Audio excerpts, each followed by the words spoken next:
안녕하세요, 마마린입니다. 가끔 이렇게 주변 엄마들이랑 이야기를 하다 보면은 이런 얘기를 정말 많이 해요. 아니, 지금 고학년식이나 됐는데 혼자 공부를 안 하려고 해. 이제 수학 공부 좀 혼자 스스로 해야 되는 거 아니야? 언제까지 내가 옆에서 공부하라고 문제 풀라고 이야기를 해야 되냐고. 약간 이런 신세한탄을 많이 하죠. 아니, 솔직히 너무 힘들잖아요. 맨날 공부하라고 잔소리하기도 지치거든요, 솔직히. 저도 몇 년 전까지는 이런 얘기를 입에 달고 살았던 것 같아요. 그런데 저는 이제 와서 그런 얘기를 듣다 보면은 이런 생각이 들어요. 아이가 고학년이 됐다고, 어느 정도 컸다고 갑자기 자기가 알아서 자기주도 학습을 해주기를 바라는 그 자체가 엄마가 너무 욕심을 부리는 거 아닌가? 이런 생각이요. 왜냐면 제가 아이랑 집에서 공부 가지고 씨름하고 아이랑 치열하게 싸워도 보고 하면서 경험해본 바로는 진짜 아이가 공부를 해내기까지가 정말 엄청나게 긴 과정이 있었거든요. 그런데 그 과정을 안 거치고 그냥 알아서 해주길 바란다는 그 자체가 정말 과하다. 욕심을 너무 많이 부린다. 이런 생각이 들어요. 모든 엄마들이 공통적으로 매일매일 궁금해하는 바로 그 질문. 우리 아이는 언제쯤 수학 공부를 혼자 자기주도 학습으로 할까? 도대체 그게 언제일까? 제 경험으로 말씀드리면 이걸로 결정됩니다. 문장을 해석하는 능력, 문해력. 이게 기본으로 갖춰야지만 혼자 공부를 할 수 있는 기초 체력이 갖춰졌다고 봐요. 거기에 하나를 더 하자면은 바로 루틴 만들기. 이 시간에는 꼭 공부를 한다. 많은 변수가 있겠지만 일단 이 두 가지만 갖춰지면은 그게 초등학교 저학년이든 고학년이든 자기주도 학습을 시작할 수 있는 시기가 왔다고 봐요. 첫 번째, 문해력은 생각보다 어려운 일은 아니에요. 제가 아이랑 같이 유치원을 걸쳐서 초등학교 4학년 초까지 저랑 같이 공부를 하고 제가 문제집에 나온 개념들을 다 설명을 해주고 문제도 같이 풀어주고 했는데 4학년 중순쯤부터 어느 순간 아이가 개념을 혼자 읽어도 이해를 할 수 있게 되더라고요. 갑자기 알아서 그렇게 된 건 아니고요. 매일 같이 공부를 하다 보니까 그 순간을 눈치챌 수가 있었어요. 한 학년 올라갈수록 제가 설명하는 부분을 조금 줄이고 아이 보고 이제 일단 개념을 읽어보고 저한테 그 개념을 설명해 달라고 했었어요.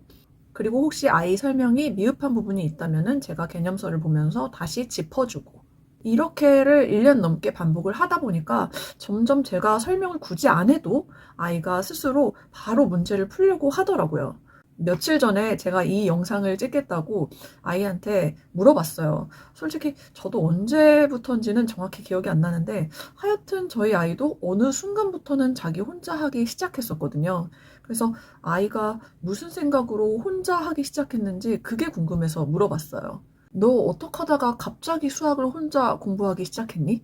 이렇게 물어보니까 아이가 하는 말이 어느 날 같이 수학을 풀고 있는데 엄마가 이 개념을 나보다 더 많이 알고 있는 것 같지 않더라고. 그때 딱 혼자 해도 되겠다고 생각했지. 이렇게 대답하는 거예요. 그 말을 듣고 약간 자존심이 상하기도 했는데 아이가 한 말에서도 알 수 있듯이 이게 혼자 해도 별 탈 없이 잘 흘러갈 수 있구나. 혼자서도 할 수 있는 거구나. 이 스스로 믿음이 생기는 시점이 있는 것 같더라고요. 그런데 그 믿음이 생기기 위해서는 몇 년의 지지고 볶는 시간이 있었던 거죠. 저는 그 지지고 볶는 시간을 감히 자기주도 학습의 준비 기간이라고 말하고 싶어요. 너무 진 빠지고 힘들었지만 아이랑 같이 함께 하면서 항상 제가 염두에 두고 있었던 거는 현재 내가 아이랑 함께 공부를 하는 게 아이가 혼자서 공부를 할 수 있게 하기 위함이라고 생각을 항상 하고 있었거든요. 언제까지 내가 붙어 있을 수는 없으니까. 그 아이도 마찬가지로 또 크면은 나랑 같이 하는 걸 원하지도 않을 거고. 그래서 아이한테 언젠가는 혼자 해야 한다는 거를 같이 하면서도 늘 상기를 시켰어요. 그리고 혼자 하기 위한 공부 순서를 이 같이 공부하는 그 과정 속에서 이렇게도 해보고 저렇게도 해보면서 아이한테 맞는 순서를 찾아 나갔던 것 같아요. 수학 자기주도 학습의 순서. 이 수학 자기주도 학습의 순서는 개념을 이해하고 그 개념을 이용해서 문제를 풀고 그 다음에 틀린 문제는 무슨 개념을 내가 잘못 이해했을까 다시 한번 체크해보고 그 다음에 마지막으로 오답을 정리해보는 것까지. 이게 혼자서 되어야 진짜 수학을 스스로 공부한다고 자신있게 말할 수 있는 거잖아요. 그리고 그 과정 중에서는 개념을 스스로 읽고 이해하는 부분이 어떻게 보면은 가장 어려운 부분이고요. 그런 문해력을 기르기 위해서 할 수 있는 부분이 독서라는 거는 정말 너무 당연한 이야기인 것 같아요. 독서로 탄탄하게 문해력을 길러놓고 그 다음에 혼자 봐도 될 만큼 설명이 정말 잘 되어 있는 문제집을 선택하고 그리고 그래도 혹시 이해가 안 되는 부분이 있으면은 그 부분을 보충해 줄 만한 그런 자료들 예를 들어서 인강이라든지 아니면은 하다못해 유튜브 영상이라도 요즘에는 정말 잘 돼 있는 게 많잖아요.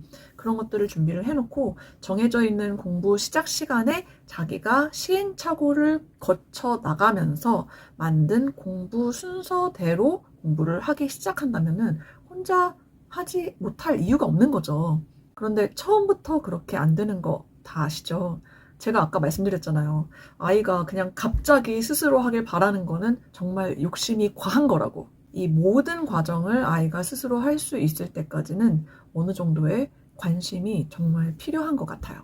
그래야 아이가 혼자 해도 될까 하고 시도를 해보는 그 시기를 놓치지 않을 수가 있어요. 두 번째, 루틴에 대해서 말씀드려 볼게요. 저희 아이 1학년 때부터 3학년 말까지 수학 개념도 저랑 같이 짚어보고 문제도 동시에 같이 풀고 저도 같이 풀었거든요. 그리고 채점도 바로 하고 틀린 문제 다시 풀고 이렇게 하는데 수학만 해도 정말 기본적으로 2~3시간은 걸렸던 것 같아요. 아이가 개념을 이해 못한다고 하면은 알아들을 때까지 설명하고 제가 좀 집요한 편이거든요. 틀린 문제도 다시 풀어야 되니까 좀 오래 걸리더라고요. 그러니까 아이가 아직 어린데 그렇게 앉아있고 싶었겠어요?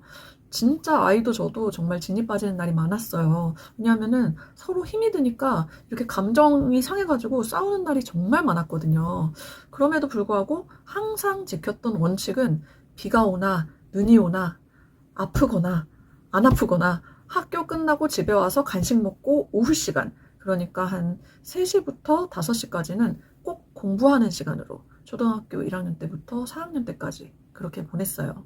그날 기분이 어떻든 둘이 싸웠든 말든 진짜 아픈 날 빼고는 항상 그 시간이 공부 시간이었어요. 그러다 보니까 아이가 혼자 공부하기 시작했을 때에도 그 시간만큼은 내가 조금이라도 공부를 해야겠다는 그런 마음가짐은 있더라고요. 비록 5문제만 풀지라도.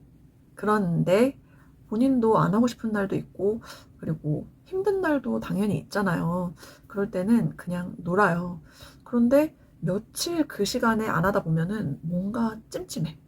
너무 찜찜해져서 또 조금 해보려고 하는 거예요. 그게 바로 루틴의 힘인 것 같아요. 물론 그거 아시죠?